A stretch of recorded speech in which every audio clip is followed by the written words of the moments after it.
Olá, meus amigos. Estamos aqui reunidos para o nosso Evangelho no Lar. Aos nossos internautas, sejam bem-vindos e acolhidos sob o amor de Jesus. O Evangelho hoje, segundo o Espiritismo, capítulo 2, item 3, do capítulo Meu Reino Não É Deste Mundo. Eu vou ler um pedacinho. Apenas ideias muito imprecisas tinham os judeus acerca da vida futura. Acreditavam nos anjos, considerando-os seres privilegiados da criação. Não sabiam, porém, que os homens podem um dia tornar-se anjos e partilhar da felicidade destes. Segundo eles, a observância das leis de Deus era recompensada com os bens terrenos, com a supremacia da nação a que pertenciam, com vitórias sobre os seus inimigos. As calamidades públicas e as derrotas eram o castigo da desobediência àquelas leis. Moisés não pudera dizer mais do que isso a um povo pastor e ignorante, que precisava ser tocado, antes de tudo, pelas coisas deste mundo. Mais tarde, Jesus lhe revelou que há outro mundo, onde a justiça de Deus segue o seu curso. É esse o mundo que ele promete aos que cumprem os mandamentos de Deus e onde os bons acharão sua recompensa. Aí o seu reino, lá que ele se encontra na sua glória e para onde voltaria quando deixasse a terra.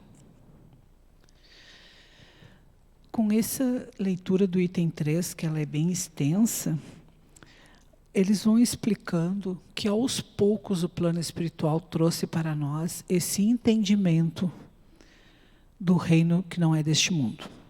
Como vocês vimos aqui, né? Eles tinham uma ideia muito imprecisa da vida futura. Então, eles acreditavam que tinha anjos celestiais que voavam, que traziam as coisas, e que quando dava uma catástrofe, pronto, a gente fez tudo errado. Então era um Deus que castigava, que julgava, e aquilo fazia com que as pessoas muitas vezes sofressem, não é mesmo? Porque, poxa, eu fiz tudo certinho ali, veio uma enchente e derrubou tudo a minha lavoura. Então eu fiz tudo errado.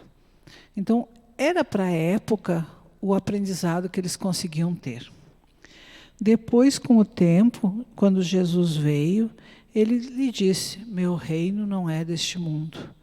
E muitos estavam esperando um grande rei, alto, forte, rodeado de soldados, de armas, que chegaria até ali e venceria os seus inimigos. Quando, na verdade, Jesus veio no meio dos estropiados, das prostitutas, daqueles que tinham fama de má vida, para mostrar que o amor é que vale para tudo. Mais uma vez, nós, espíritos em evolução, sempre achamos que as coisas materiais estão mais importantes. Já ficamos esperando um rei que vai chegar rodeado de soldados e riquezas. Quando, na verdade, esse rei andava descalço, com um manto da época por cima, dizendo que o pai tinha pedido para que ele trouxesse amor para este mundo. Provavelmente muitos se revoltaram. E os grandes da época disseram: vamos matar este homem. Porque tirando-lhe a vida como era para eles, acabava tudo. Se nós tirar a vida desse cara que está aí, ó, viajando, indo de terra em terra, de aldeia em aldeia, dizendo que existe salvação para todos, não só para os ricos, vamos acabar com a vida dele. Acaba tudo e nós continuamos na nossa vidinha que nós estamos. Então, olha o quanto nós estamos ainda em evolução, porque nós já estamos agora em 2021, isso não se sabe há quanto tempo aconteceu, e nós ainda temos um pensamento ligado à vida terrena. Não que não se deva ter, porque é do instinto do ser humano batalhar para ter um lugar bom para morar, um lugar para viver. Mas O que o plano espiritual traz através de Kardec é a importância de nós termos a certeza de que não se acaba tudo aqui. Por isso não há injustiças quando a gente começa a clarear essas informações. Porque uma criança com 1 ano pode ir, como pode uma pessoa com 110 anos. Não se sabe o tempo que esse espírito precisa aqui na Terra. Não se sabe quanto tempo cada pessoa necessita para que ela faça algo de bom. Não se sabe da nossa combinação, da nossa reencarnação, como vai ser. Às vezes a gente está reclamando de uma coisa que foi justo nós mesmos que pedimos para passar, para aprender. Então, quando Jesus diz, meu reino não é deste mundo, ele não está em momento nenhum dizendo para negligenciar as coisas da terra, mas que saibamos dar o devido valor a cada uma delas. Nem tanto a um, nem tanto ao outro, né? Não também jogar tudo. E o Espiritismo veio completar nesse ponto, como em vários outros, o ensino do Cristo, fazendo-o quando os homens já se mostram maduros, bastante para apreender a verdade. Não é para aprender, é para apreender. Então nós temos que compreender, raciocinar que verdade é essa. Opa, então não é essa vida só que eu tenho. Porque senão, por que teria tantas pessoas deformadas, não é? Doentes, que já nascem doentes? Teria que ter um porquê. Jesus, Deus, não seria tão misericordioso se ele não tivesse colocado no mundo algo para nos beneficiar. E ele nos ama tanto que ele ouve as nossas lamúrias, as nossas reclamações e nos abençoa. Com o Espiritismo, a vida futura deixa de ser simples artigo de fé, mera hipótese.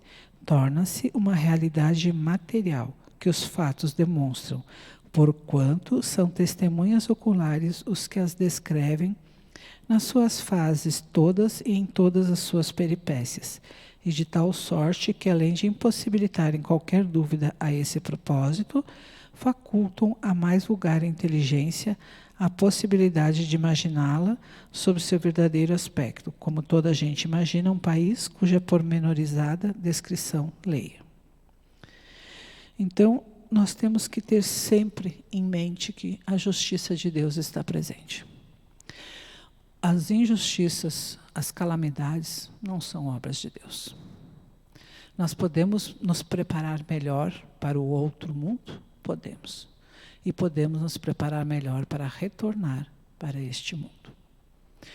No nosso Evangelho no Lar em Casa, sugerimos que sigam essas recomendações que está aqui nesse panfletinho, mas também, se não tiver, é escolher um dia, um horário, em que todos possam se reunir, colocar a água, um copinho para cada um, uma garrafinha, como queiram, fazer a prece inicial, ler um trechinho do Evangelho, comentar e depois encerrar com a prece final. Quando tem criança, gostamos muito de recomendar que se coloque coisas que chamem a atenção para que a criança fique, né? Então nós temos aqui, ó, o Evangelho Infantil, né, segundo o Espiritismo. São 2 volumes, não precisa comprar os 2, mas ele ajuda porque ele é totalmente ilustrado, ó. Então, a criança gosta, né, de coisa que é ilustrada. Podemos usar também para ler alguma mensagem, uns livrinhos que tenham mensagem, como esse aqui, o Recomeçar, do Adeilson Salles. São pequenas mensagens com trechos que a gente pode ler para complementar. Não é mesmo?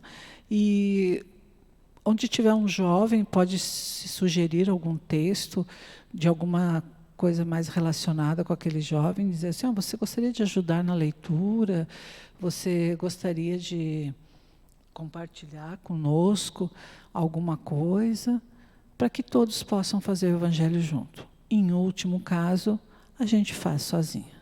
mas façam uma vez por semana, escolham um dia e um horário. Deixem celulares, televisão, eletrônicos, todos de lado. Aquele momento, façam como se vocês estivessem esperando uma grande visita. Essa visita é Jesus e a espiritualidade. Preparem-se, recebam Jesus no seu lar, e se eu quiser fazer no quarto, não tem problema. Desde que o seu coração e a sua mente sejam ligados ao plano espiritual. Então agora, para encerrarmos esse evangelho, nós vamos fazer uma prece. Agradecendo ao Mestre Jesus pela oportunidade de vida. Agradecendo por todos os minutos que nos permite pensar, repensar, que nos permite agir, solicitar ajuda e pedir, por favor, Senhor, ouça as minhas preces e as responda. Permita que meus sonhos sejam realizados, mas que eu possa ser sempre um instrumento na sua tarefa divina, sempre embasado pelos seus ensinamentos. Que assim seja.